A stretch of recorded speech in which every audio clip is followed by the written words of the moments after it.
똥평 보시기 전에 구독과 좋아요도 꾹꾹 눌러주십시오. 큰 힘이 됩니다.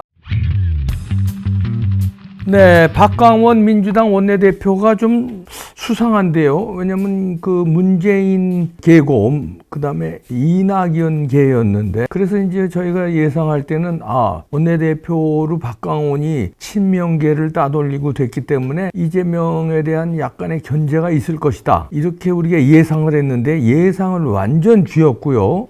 이재명을 계속 쉴드 치고 있네요. 원내대표 되자마자. 그래서 이제 처음에는 이렇게들 이제 분석을 했잖아요. 그래서 성품이 뭐 그래도 민주당 쪽에서는 그나마 좀 앵커 출신이고 점잖아서 처음에는 저렇게 이제 당선되니까 이렇게 뭐 친명계도 끌어안으려는 이렇게 보이는 것이다. 그렇지만 이제 속으로는 친문계 문재인파와 그다음에 이낙연을 위해서 뭔가 민주당 내 몸 바람이 불 것이다. 이재명을 손절하는 것까지는 안 돼도 약간 이제 대립적인 게 이제 있을 것이다. 요렇게까지는 예상을 했었거든요. 근데 이상합니다. 윤석열 대통령이 그 이재명과 만나라는 거를 의례적으로 한 번 한 소리가 아니라 계속 얘기를 합니다. 그냥 처음에 이제 내니까 이진복 대통령실에 이제 정무수석이 난 가지고 왔잖아요. 윤석열 대통령이 보낸 난입니다. 아이고 원내대표 당선 축하합니다. 그러면서 아이고 우리 대통령하고 한번 만나셔야 되지 않겠습니까? 양쪽 원내대표 다시 말해서 국민의힘 원내대표와 강원 원내대표하고 대통령 한번 이렇게 만나시죠. 그 당대표 영수회담이 우선입니다. 이재명 대표하고 먼저 하세요. 그래서 이거는 립서비스인 줄 알았어요. 당선되니까 약간의 겸손한 거. 그 다음에 이제 아무래도 이재명과 이제 먼저 만나라 이렇게 배려를 하는 차원인 줄 알았는데 계속 한두 번도 아니고요. 거의 매일 이러다시피 하니까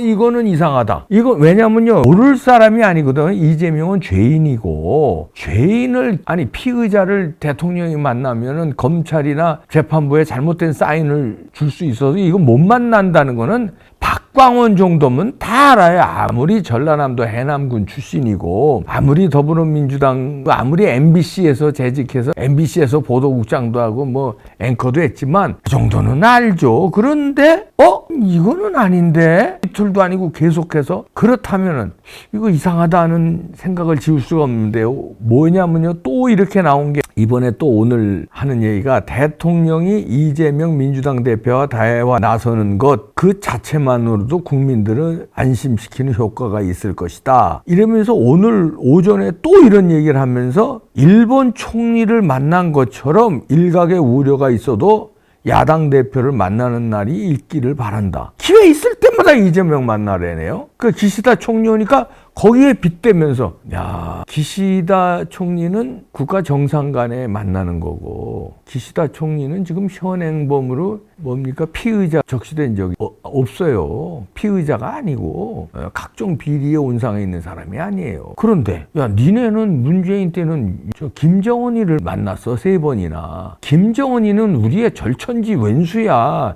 현재의 적이야. 일본은 현재의 적이 아니라 현재 협력할 대상국이고 한미일 북한은 우리나라의 주적이야. 주적을 3번이나 니네 때는 니네 문재인이 만났는데 일본은 우리의 주적도 아니야. 과거사는 있지. 과거사는 중국이 더 심해. 우리 중국 더 심해. 그럼 과거다고 그러면 미국하고 일본은 왼수져야지. 전쟁을 벌인 나라인데 미국하고 독일도 왼수져야지. 전쟁 벌인 나라인데 과거사는 못 만났으니까 현재 범인 피의자하고도 만나라. 이건 비유가 맞지 않는 걸 박광원도 잘 알거든요. 근데 왜 이렇게 어거지로 비교하면서까지 매일 이재명과 윤석열 대통령이 만나라고 이렇게 주문을 하는 것일까? 친명계문, 친명도 그렇다고 그래요. 예를 들어서 뭐 남국이라든가 장경태 뭐 이런 놈들이 그러면은. 근데 박광원은 지금 문재인계고 이낙연계예요. 지금 문재인계하고 이재명계가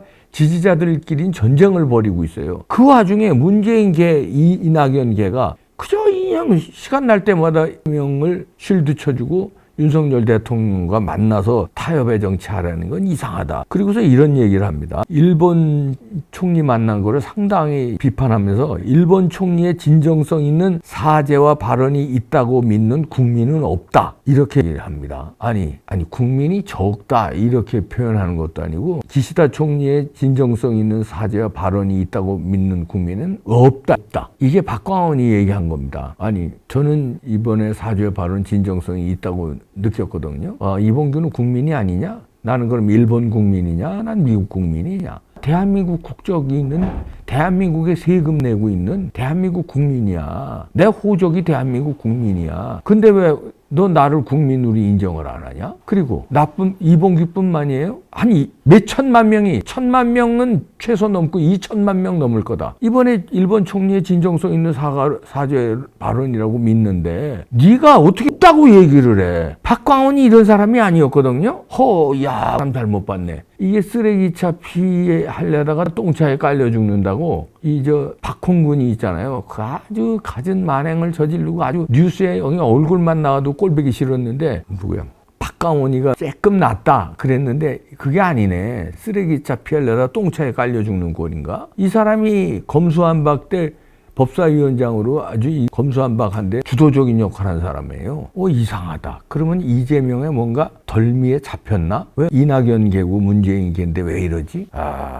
이게 이재명의 능력이다. 저는 이렇게 보는데요. 정상적인 능력이 아니라 이재명의 능력은 두 개예요. 돈, 저수지에 있는 막강한 돈. 두 번째는 협박. 뭐가 잘못되는 사람은 죽어나가 자빠지잖아요. 5명 죽었잖아요. 이 재선까지 하면 6명. 그게 이재명의 능력인데 영화 아수라. 그러면 저긴 의심합니다. 박강원. 둘 중에 하나에 걸렸냐? 왜? 돈에 걸렸어? 아니면 협박에 걸렸어? 왜 이래? 당신 문재인 개 아니야? 이낙연 개고. 지금 지지자들은 전쟁을 벌이고 있는데 왜 이렇게 이재명을 느닷없이 갑자기 쉴드 칠까? 이상하다. 이재명 마수에 걸렸냐? 의심하는 거예요. 둘 중에 뭐냐? 저수지 그 돈이냐? 아니면 무슨 협박이냐? 공포의 협박을 받았어? 약점 잡혔어? 박광원이 우리가 이상하게 봐야 됩니다. 관전 포인트입니다. 박광원 새로운 관전 포인트입니다. 보시죠.